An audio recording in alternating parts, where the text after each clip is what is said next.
Anda kembali dalam rangkaian acara CNBC Indonesia X Ajaib Trader Summit and Competition 2021. Dan masih bersama kami, Mbak Sabrina Raisa akan membahas bagaimana pergerakan-pergerakan dari emiten-emiten hari ini dan emiten-emiten mana saja yang menarik untuk diperhatikan oleh para peserta trading kita. Mbak Sabrina, boleh langsung kita bahas kembali. Tadi kan sudah dibahas ya beberapa emiten-emiten menarik dan juga sedikit tips dan strategi yang cukup menarik begitu untuk diperhatikan nih oleh para peserta trading kita. Nah, kalau kita lihat secara keseluruhan sendiri ini terkait dengan sektoral dan juga terkait dengan emiten-emiten, sebenarnya momentum-momentum apa yang bisa dimanfaatkan oleh para peserta trading kita di sepanjang pekan ini? Ya, sepanjang pekan ini saya rasa ini ada beberapa pilihan alternatif ya, khususnya kembali lagi kalau kita mau dengan sesuai tema hari ini ya, strategi berburu cuan, kita pilih saham yang memang secara kenaikan harga ini belum begitu naik banyak gitu. Nah, kalau aku lihat sih hari ini mungkin bisa buat teman-teman perhatiin seperti construction, meski memang secara performance ini masih agak sedikit berat, tapi dari sisi technical chart sendiri ini aku rasa masih menarik ya, karena secara harga kembali lagi belum naik begitu banyak dibandingkan beberapa saham yang memang sudah belakangan ini mengalami kenaikan gitu. Di antaranya kalau hari ini kita lihat review di pembukaan pagi tadi ada beberapa saham khususnya dari sektor perbankan yang sudah mulai diakumulasi oleh asing, baik itu Bank Mandiri, BRI seperti itu.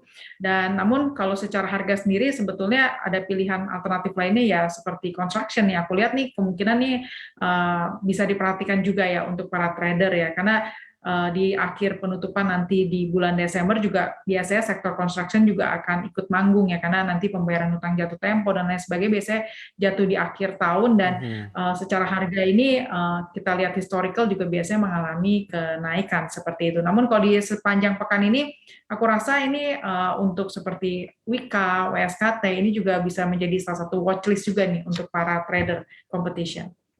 Baik, ini langsung diberikan ya top stock dan juga pilihan-pilihan dari Mbak Sabrina terkait dengan emiten-emiten construction. Nah, tapi kalau kita geser sedikit ini dari pergerakan saham dan juga pilihan saham, kita geser kembali kepada tips dan juga strategi untuk memilih sahamnya sendiri ini seperti apa? Tadi kan disebutkan bahwa yang dipilih adalah yang belum memiliki potensial upside yang maksimal begitu ya Mbak Sabrina. Tapi selain itu apa yang perlu diperhatikan? Apakah harus emiten-emiten yang kemudian memiliki market cap tidak begitu besar atau yang perlu diperhatikan adalah volume atau seperti apa Mbak Sabrina?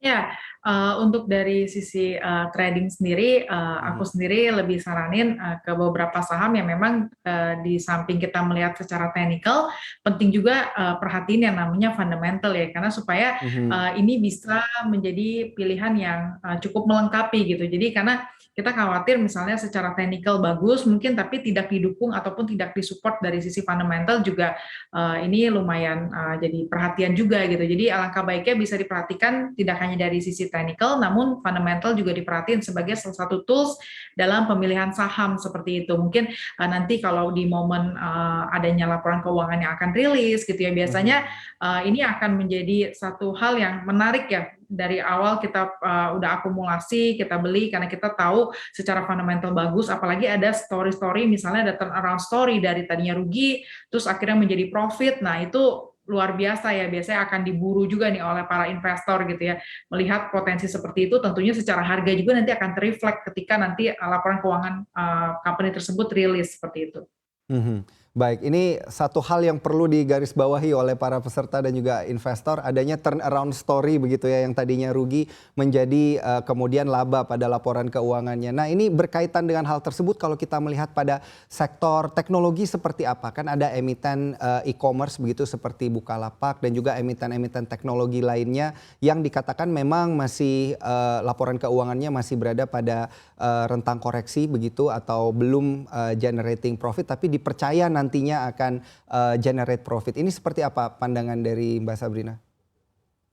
Ya, kalau aku sih lihat kalau dari sisi teknologi memang cukup berat ya kalau kita bahas terkait dengan company performance. Tadi juga Mas Daniel udah sampaikan Baik. secara profitnya juga kalau kita bandingkan dengan company-company yang sudah mature, ibaratnya ini lumayan agak sulit ya, karena ini kan lebih ke arah growth company gitu ya. Kita lihat pertumbuhan dari sisi subscribernya dan lain sebagainya, namun secara bottom line ini masih sangat berat seperti itu. Tapi ini juga bisa dimanfaatkan juga sebetulnya kalau kita lihat lebih ke arah trading short term, ini bisa boleh juga gitu, karena kalau kita lihat secara harga, misalnya company tersebut fluktuatif, misalnya seperti Buka, ini bisa dimanfaatkan juga oleh para trader untuk dilakukan pembelian. Namun kalau kita lebih ke arah time frame horizon yang jangka panjang, aku sih lebih menunggu adanya story-story yang sudah confirm seperti itu. Apakah memang di tahun depan company tersebut akan punya story yang dalam artian adanya corporate action yang membuat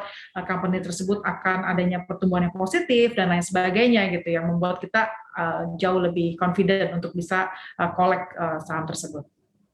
Baik, berarti yang pasti-pasti dulu aja begitu ya Mbak Sabrina, ini kalau kita lihat dari sisi laporan keuangannya sendiri. Nah, kalau terkait dengan pergerakan daripada selain emiten-emiten teknologi dan juga sektor-sektor lainnya, ini apakah menggunakan strategi mengikuti isu begitu dengan membaca berita atau melihat isu-isu terkini, ini bisa dijadikan satu strategi atau tips yang cukup menarik ini Mbak Sabrina bagi para peserta trading competition kita?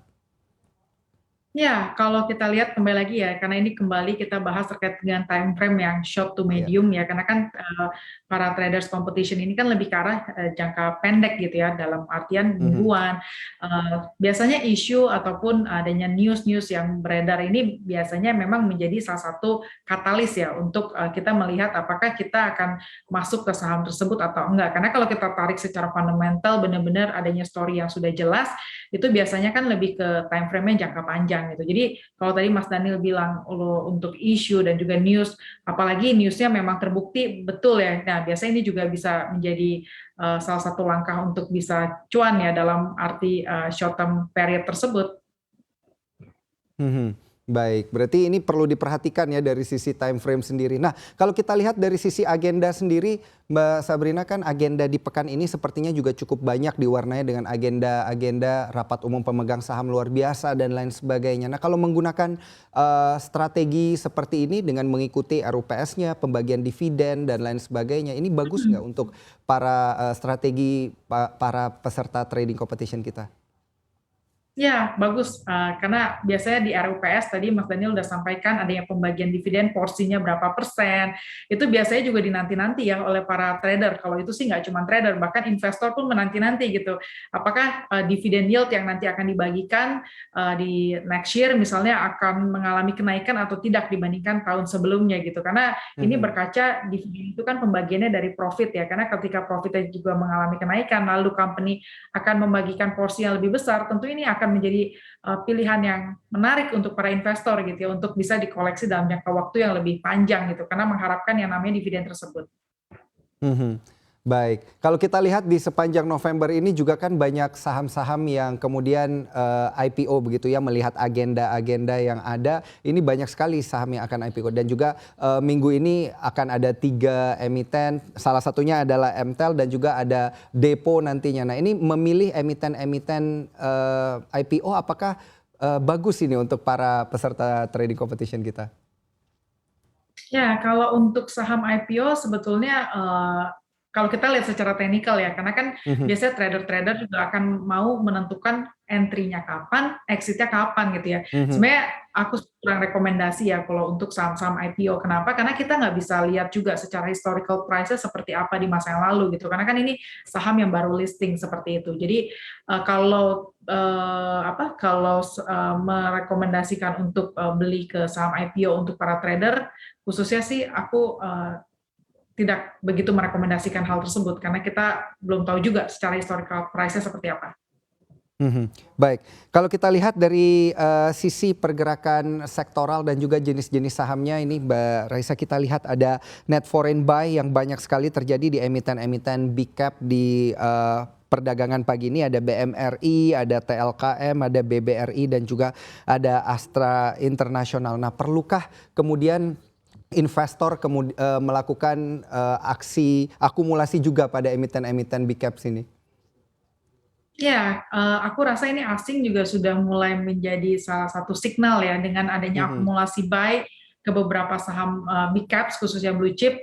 Aku rasa ini juga memang karena adanya kembali lagi kita tahu di bulan Desember ini adanya window dressing dan juga kita sebut Santa Claus Rally dan lain sebagainya, ditambah juga dengan kita tahu di Indonesia ini juga diklaim sebagai salah satu negara yang cukup berhasil dalam mengatasi pandemi ya, karena kenaikan dari kasusnya juga lumayan bisa dijaga dengan baik. Namun tetap kita juga perlu perhatiin ya, karena ada beberapa yang memprediksi juga apakah nanti COVID ini wave ketiga akan terjadi di bulan Desember dan lain sebagainya. Tapi aku sendiri melihat nampaknya untuk market sendiri sudah cukup bisa adapt to that condition ya, khususnya untuk pandemi, karena kalau kita lihat kasus dari Jun Juli yang mengalami kenaikan juga dari sisi COVID, tapi marketnya cukup sustain. Aku rasa ini sudah tidak begitu akan berdampak signifikan untuk market kita seperti itu. Lebih ke mhm. arah sudah di pricing juga oleh market dengan adanya pandemik yang terjadi saat ini. Mhm. Baik, ini ada satu hal yang menarik juga yang perlu diperhatikan oleh para investor dan para trader, tentunya ada beberapa emiten yang masuk ke dalam jajaran unusual market activity atau UMA begitu ya. Ini ada emiten CPRO, Temas, MTSM dan juga INTD. Nah, ini relate dengan trading competition kita pada pagi hari ini, strategi apa nih atau ada tips yang menarik yang perlu diperhatikan oleh para peserta kita untuk menghindari emiten yang sudah memiliki sinyal-sinyal UMA ini seperti apa ini Mbak Sabrina? Ya, kalau untuk secara tips aku sih lebih menyarankan ke beberapa saham yang Mhm, apalagi sudah jadi signal ya ini akan masuk UMA gitu ya, ke saham-saham yang sudah naik sangat signifikan itu lebih baik di-avoid. Karena kita nggak mhm, tahu kenaikan yang sudah sangat ibaratnya instan sekali dalam waktu yang cukup pendek, itu biasanya pasti akan jadi salah satu perhatian ya oleh bursa efek juga gitu, sehingga ini ada potensi masuk ke unusual market activity seperti itu. Lebih baik pilih kembali lagi saham-saham yang masih laggard, yang memang secara kenaikan belum naik banyak. Kalau udah naik berkali-kali lipat terus baru mhm. kita masuk, rasanya cukup nggak bijak ya, karena kita khawatir nanti kita yang justru terakhir masuk nih, dalam artian nanti ada potensi mengalami nyangkut dan lain sebagainya, kan kita lebih baik hindari hal ke arah tersebut. Baik, yang sudah naik sangat signifikan begitu ya. Ini sudah harus menjadi tanda tanya juga pasti bagi para trader-trader kita. Informasi berikutnya yang cukup menarik kita perhatikan pada pagi hari ini ada pada bank digital kembali nih Mbak Sabrina.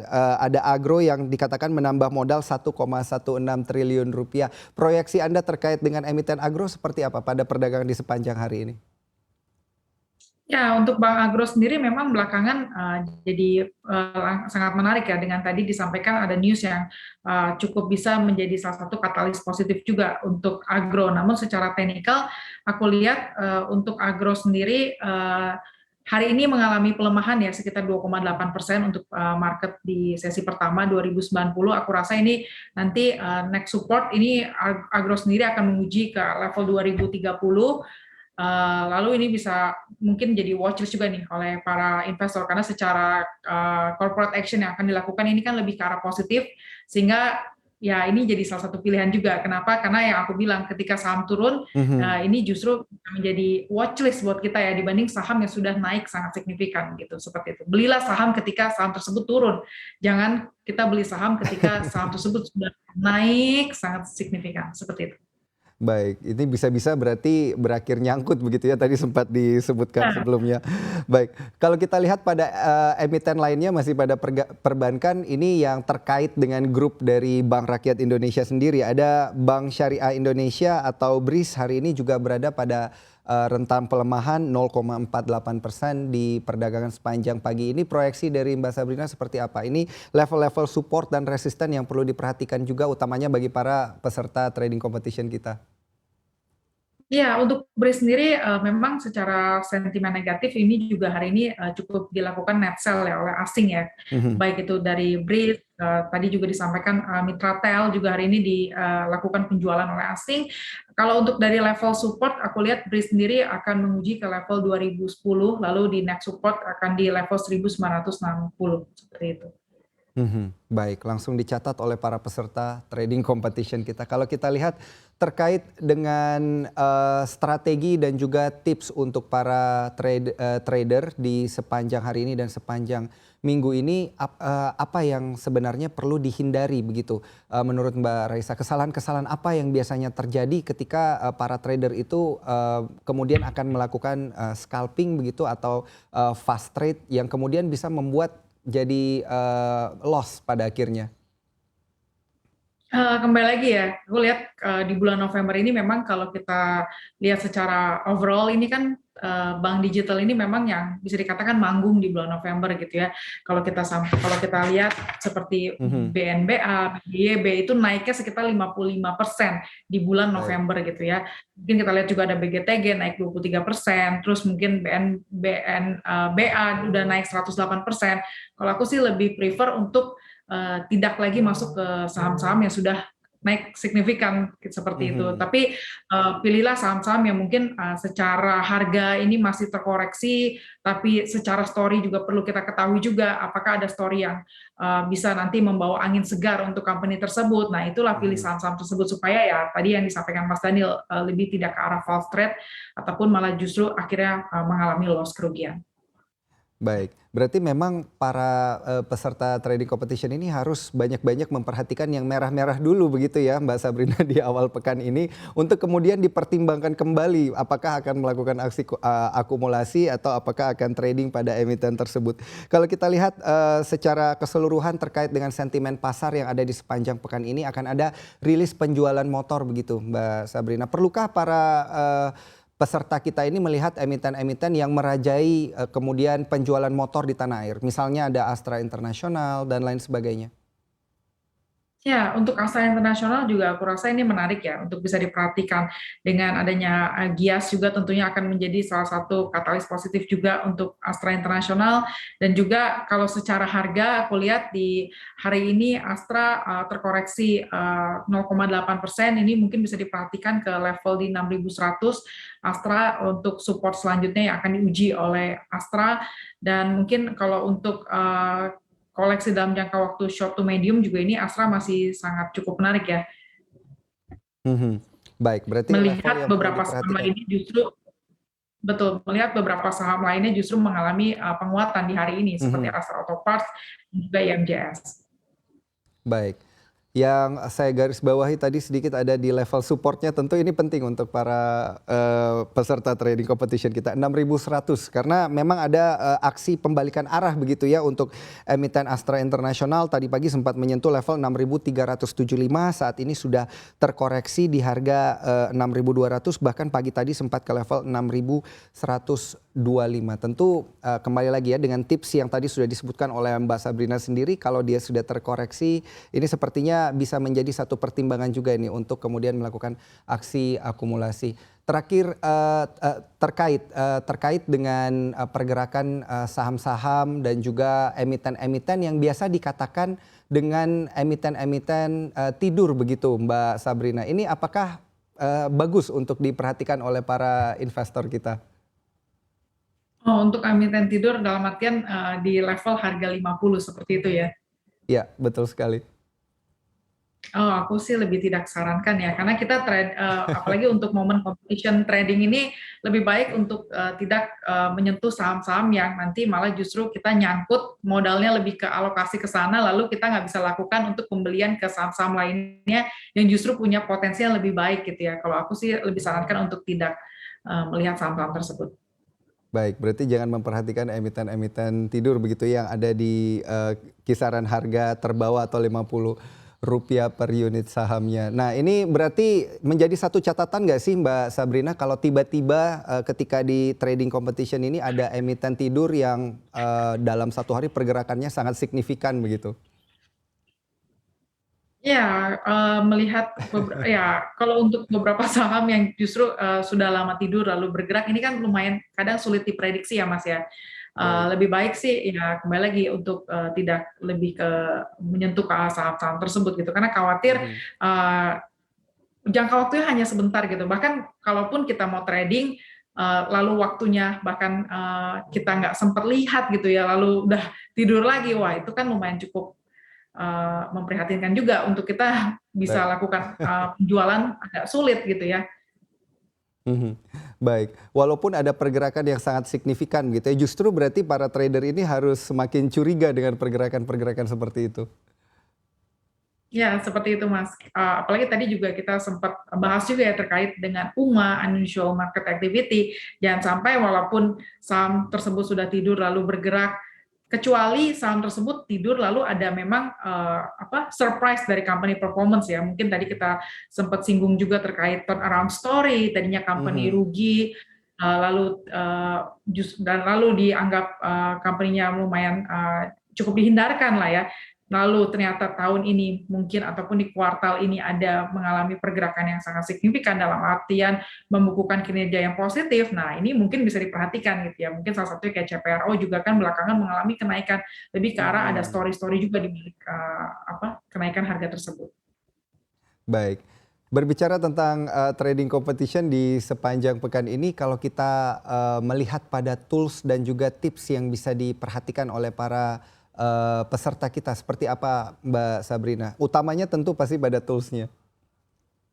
Ya, untuk toolsnya sih balik lagi ya, kita sudah sangat umum ya, yang tadi di awal juga disampaikan beberapa analisa, baik itu penting juga nih analisa makroekonomi, lalu selanjutnya analisa dari sektor industri, lalu kita lihat lagi lebih ke arah lebih spesifik mungkin ke pilihan sahamnya seperti masuk ke kategori LQ45, lalu mungkin kalau karena kita trading dalam jangka waktu short term, mungkin pilihannya ke Mhm. arah saham-saham yang di second liner, ya kita bisa screening lah ya beberapa saham, Mhm. dan terutama kalau misalnya nanti pergerakan sesi 2 sudah tutup lalu kita akan lihat lagi screening untuk pergerakan esok hari, kita bisa lihat juga saham-saham mana yang secara value transaction mengalami kenaikan dan cukup memang diburu oleh asing ataupun dari domestik ya. Lalu kita juga bisa mulai cari tahu ya, mulai lebih perhatiin kira-kira ada apa di balik kenaikan saham tersebut. Kalau memang secara story sangat menarik dan Mhm. juga harganya memang naiknya juga kembali lagi belum begitu signifikan, tentunya ini bisa menjadi pilihan juga oleh para trader competition. Mhm. Baik.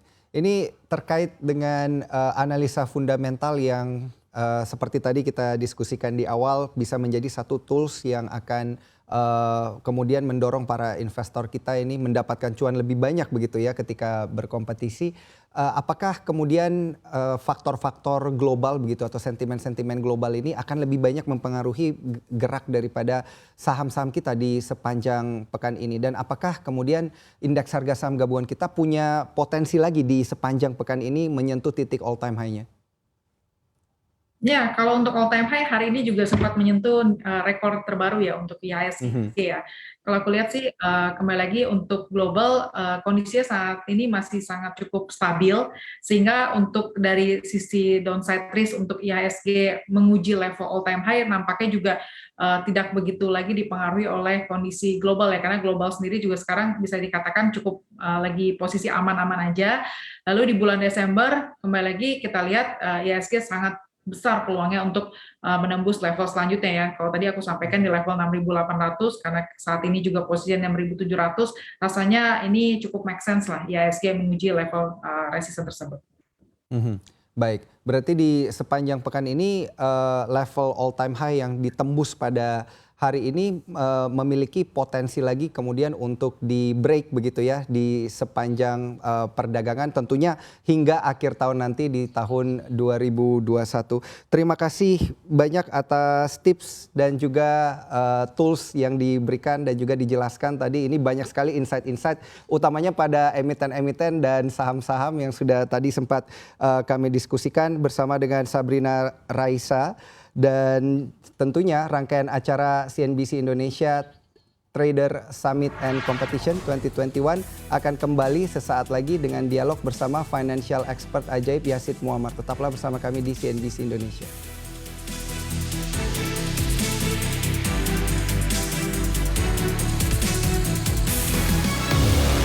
Jangan lupa untuk install aplikasi CNBC Indonesia di App Store dan juga di Play Store untuk terus mengikuti informasi dan berita terkini terkait ekonomi dan juga bisnis.